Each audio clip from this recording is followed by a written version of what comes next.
오늘도 예배의 자리에 오신 여러분들을 환영하고 축복합니다. 우리 옆에 계신 분들과 인사하고 시작하겠습니다.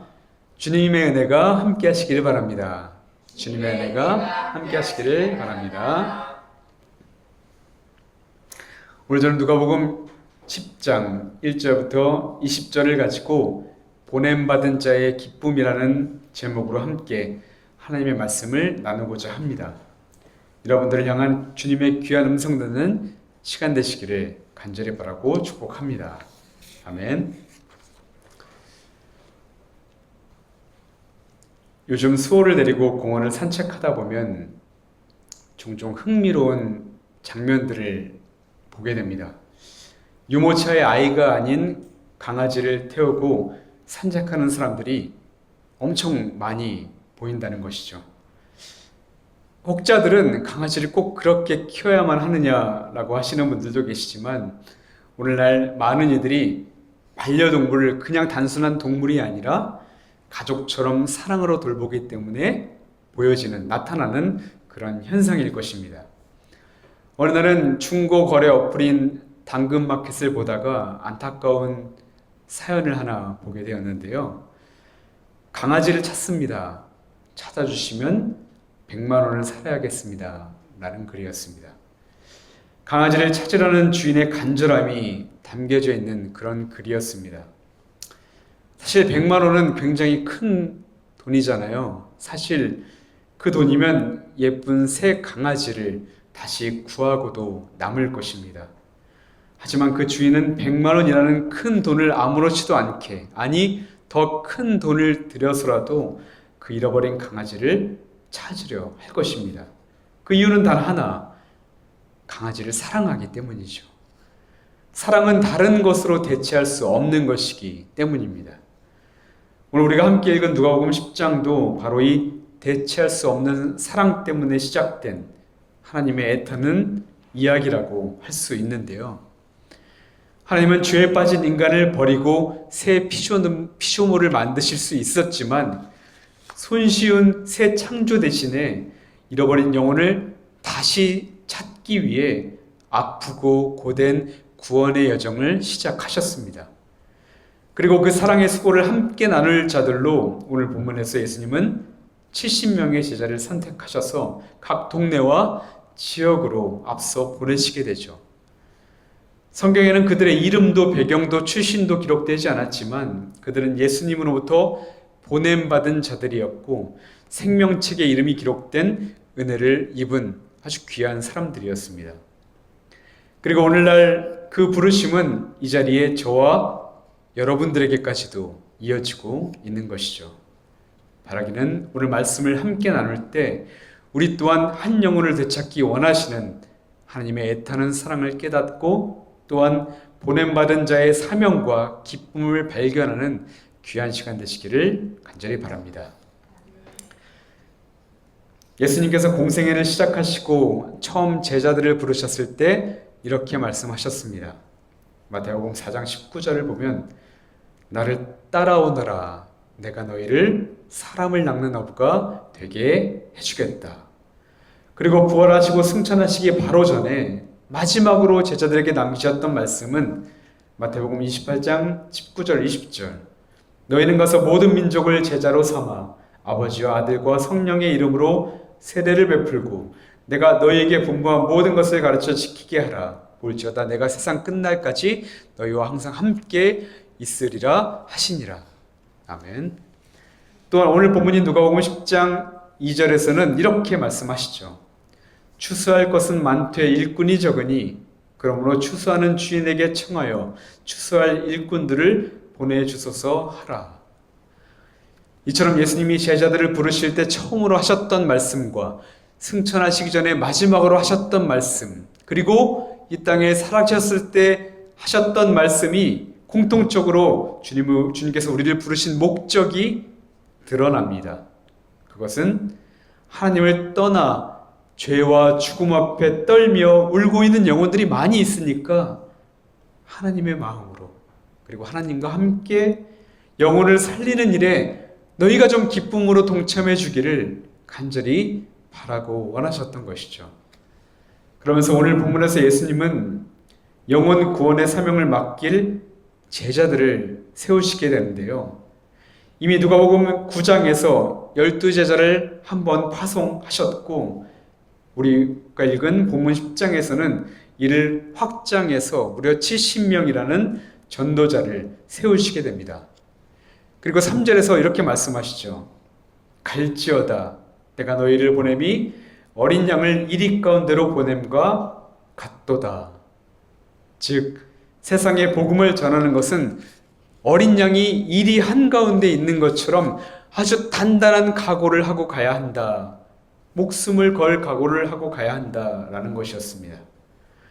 그런데 여러분, 이어지는 예수님의 말씀을 보면 우리의 상식으로는 이해하기 어려운 명령이 하나 나오게 되죠. 4절인데요. 전대나 배낭이나 신발을 가지지 말며 길에서 아무에게도 문안하지 말며. 여기서 아무에게도 문안하지 말라는 말씀은 쉽게 이해가 가능합니다. 다른 것에 한눈 팔지 말고 오직 잃어버린 영혼을 찾는 데만 집중하라는 말씀이에요. 시간을 낭비하지 말라는 것입니다. 그런데 그 앞에 부분은 이해하기가 좀 어렵지 않습니까?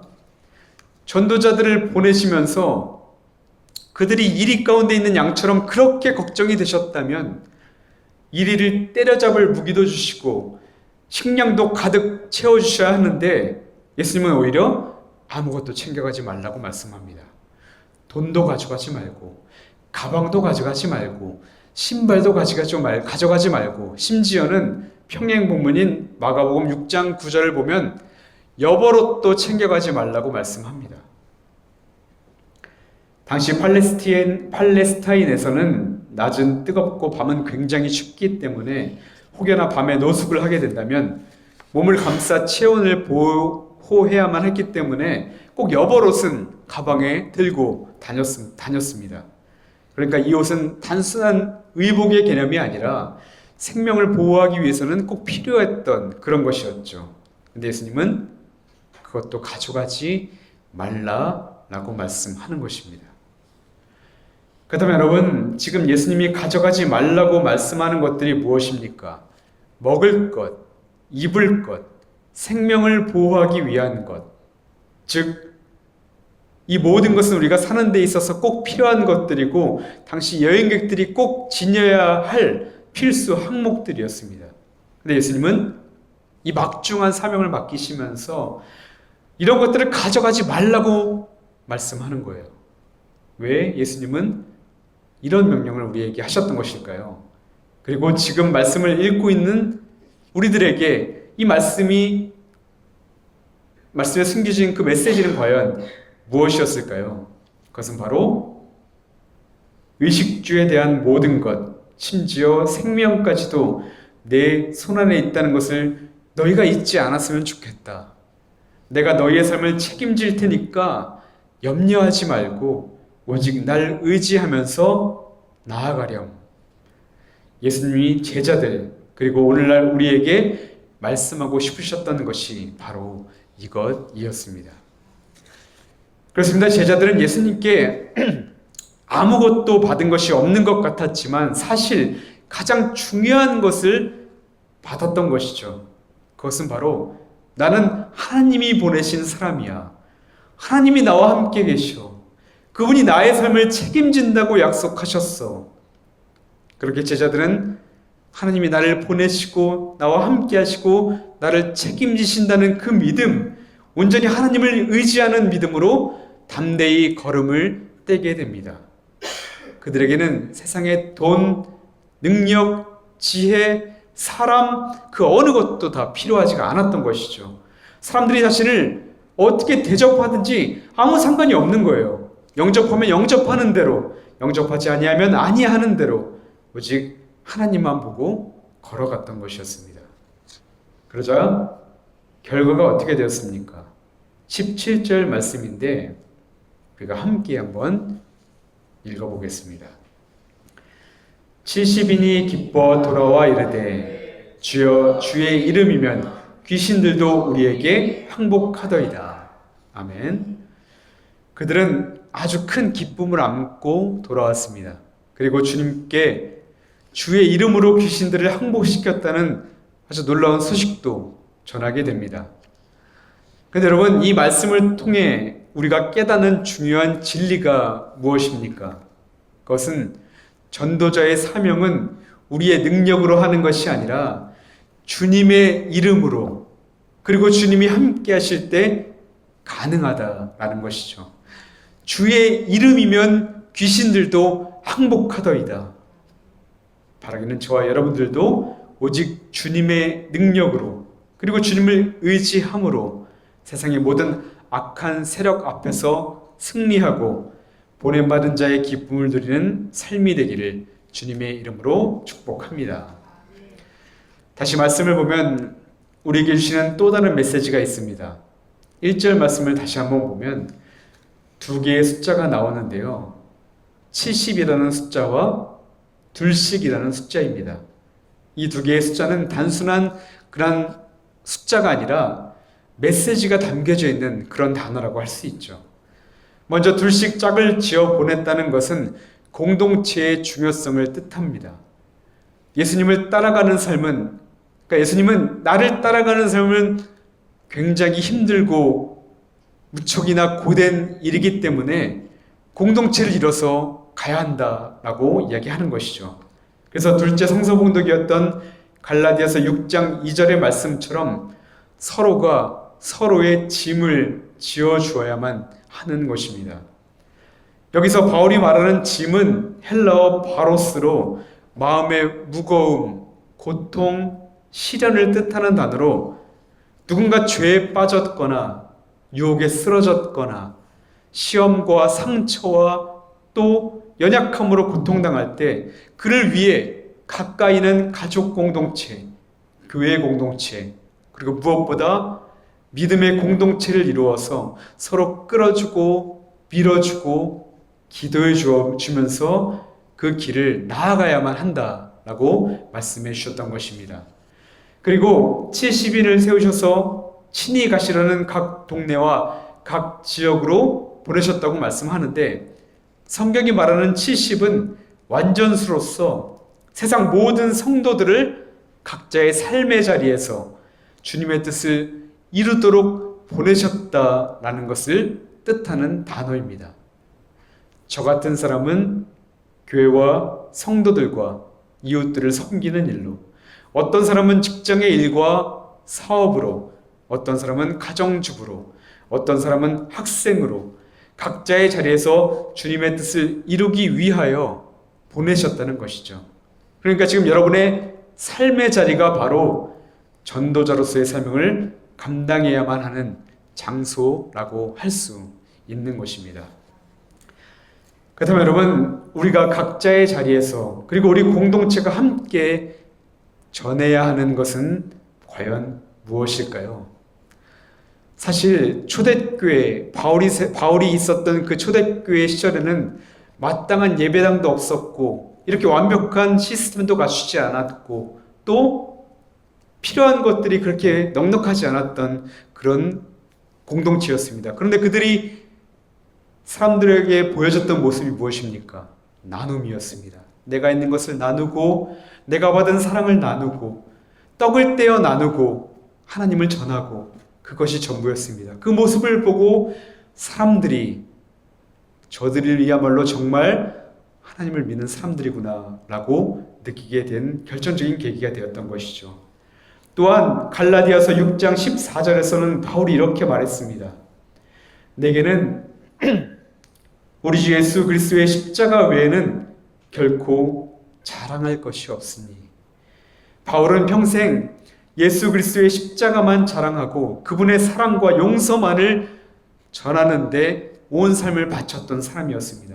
그가 전한 복음은 예수님이 나를 위해 죽으셨다, 너희들을 위해 죽으셨다라는 것, 그것이 전부였던 것입니다. 여러분, 이것이 우리에게 무엇을 말해주는 것일까요? 우리는 종종 복음을 전할 때 이렇게 생각합니다. 내가 이렇게 변화되었음을 보여줘야겠다. 내가 이렇게 누리는 이 은혜들을, 이 복들을 좀 전해줘야겠다. 나의 경험, 그리고 내가 갖고 있는 것들을 좀 앞세우고 싶을 때가 많이 있습니다. 물론 그 간증도 정말 정말 귀하지만 바울은 자신의 초점을 철저하게 다른 곳에 집중합니다. 바로 하나님께서 예수 그리스도를 통해 우리를 위해 행하신 일, 바로 그것만을 말했던 것이죠. 죄의 결과는 죽음이며 우리 스스로는 결국 감당할 수 없는 그 절망적인 대가를 예수님이 묵묵히 십자가 위에서 대신 치르셨다는 그 이야기, 그 사랑의 이야기를 전하는 것이 바울이 전하는 복음의 전부였던 것입니다. 그래서 바울은 다른 모든 것이 아닌 오직 십자가만을 선포하겠다고 당당하게 사람들에게 선포할 수 있었던 것이죠. 잠시 하나의 이야기를 여러분들과 나눠보려고 합니다. 실화를 바탕으로 한 라이언 일병 구하기라는 아주 유명한 전쟁 영화가 있습니다. 저도 한 10번은 본 것 같은데요. 아주 옛날 영화이기도 합니다.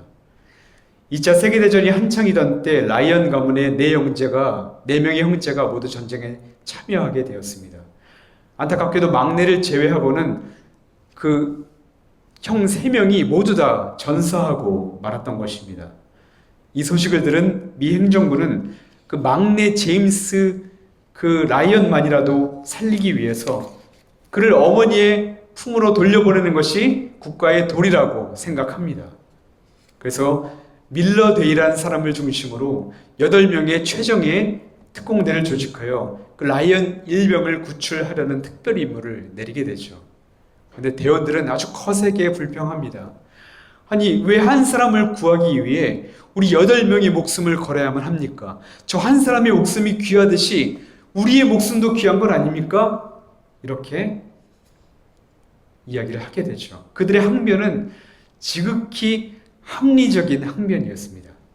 그러나 밀러데이는 대원들을 다독이며 임무를 강행했고 마침내 수많은 위험을 뚫고 라이언 일병을 만나게 됩니다.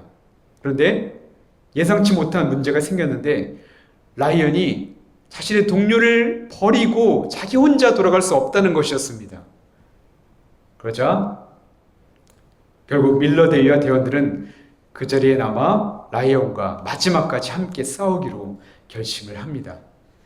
그러나 안타깝게도 치열한 전투 끝에 밀러데이를 포함한 대부분의 대원들은 목숨을 잃게 됩니다. 그리고 밀러데이는 죽기 전에 라이언에게 마지막 유언을 하나 남기게 되죠. 제임스, 헛되게 살지 말아라. 잘 살아라. 라고 말입니다. 결국 라이언은 살아남았고 평생 동안 자신을 위해 희생한 그들의 죽음을 헛되게 하지 않기 위해 누구보다 최선을 다해 살아가게 됩니다. 그리고 먼 훗날 백발의 노인이 된 그는 자신의 가족들을 모두 데리고 밀러데이의 묘소를 찾아 눈물을 흘리며 이렇게 고백하죠. 저는 당신의 말을 따라 최선을 다해 살려고 노력했습니다. 제가 당신과 당신의 대원들이 저를 위해 해준 그 희생에 걸맞은 가치 있는 삶을 살았기를 진심으로 바랍니다. 이 고백을 끝으로 영화는 끝나게 되죠. 그런데 여러분, 이 이야기는 단지 영화 속 이야기가 아닐 수도 있습니다. 죄의 포화 속에서 길을 잃고 죽어가던 저와 여러분이 바로 하나님이 온 우주를 걸고 구출하려 하셨던 라이언 일병과도 같은 존재였기 때문입니다. 영화 속 라이언 일병은 적어도 나라를 위해서 아주 충성스럽게 싸운 그런 군인이었습니다. 그러나 우리는 어떻습니까? 우리는 하나님 나라를 위해 아무런 공로도 세우지 못한, 오히려 하나님을 등지고 제멋대로 살았던 찌질한 일병과도 같은 존재였습니다. 그런데 그런 우리 한 사람을 구하기 위해 하나님은 독생자 예수님을 우리에게 보내주셨고 우리를 대신하여 십자가에서 죽게 하셨습니다. 이것은 합리적으로 우리의 이성으로는 도저히 이해할 수도 설명할 수도 없는 일이며 오직 사랑이라는 단 하나의 이유 말고는 그 어떤 것으로 이것을 해석할 수 없는 하나님의 미련하고도 위대한 사랑이라고 할 수 있는 것이죠. 사랑하는 여러분, 이제 말씀을 정리하려고 합니다. 하나님은 오늘도 잃어버린 자를 애타게 찾고 계십니다. 그리고 저와 여러분은 그 하나님의 마음을 품고 세상으로 보냄받은 사람들입니다. 주님은 우리 각자를 가정으로, 직장으로, 교회 밖 세상으로 우리를 보내십니다. 때로는 빈손 같고 이리때 가운데선 어린 양처럼 연약한 사람처럼 느껴질지라도 여러분 꼭 이것 하나만은 기억하십시오. 우리는 세상에서 가장 강력한 권세, 주님의 이름을 가진 사람들입니다. 그러나 우리의 진짜 기쁨은 우리의 사역의 성과에 있지 않습니다. 우리의 흔들리지 않는 기쁨은 바로 우리의 이름이 하늘에 기록되었다는 변치 않는 사실에서 나옴을 믿으시기를 바랍니다. 그러니 사역이 작아 보여도 위축되지 마십시오. 그저 사랑의 빚진 자로서 한 영혼을 향한 구원의 길에 담대히 동참하시기를 바랍니다. 그리고 언젠간 주님 앞에 서는 날 우리 모두가 이렇게 고백했으면 좋겠습니다. 주님, 자격 없는 저를 사랑으로 불러주시고 하늘에 자녀 삼아주신 은혜를 찬양합니다. 사역의 크기보다 구원의 기쁨을 먼저 알게 하셨으니 그것이 제 평생의 노래가 되었습니다. 그 사랑의 빚진 자로 살게 하셨으니 감사합니다. 이 고백이 저와 여러분의 인생을 설명해 주는 가장 큰 자랑이 되기를 주님의 이름으로 축복합니다. 아멘. 기도하겠습니다. 우리를 먼저 찾아주시고 우리를 죄와 죽음에서 자유케 하시며 우리가 그 믿음 하나만으로 자녀 삼아주신 사랑의 하나님, 그 빚진 마음을 가지고 우리를 세상으로 보내시는 주님의 부르심에 순종하게 하여 주옵소서.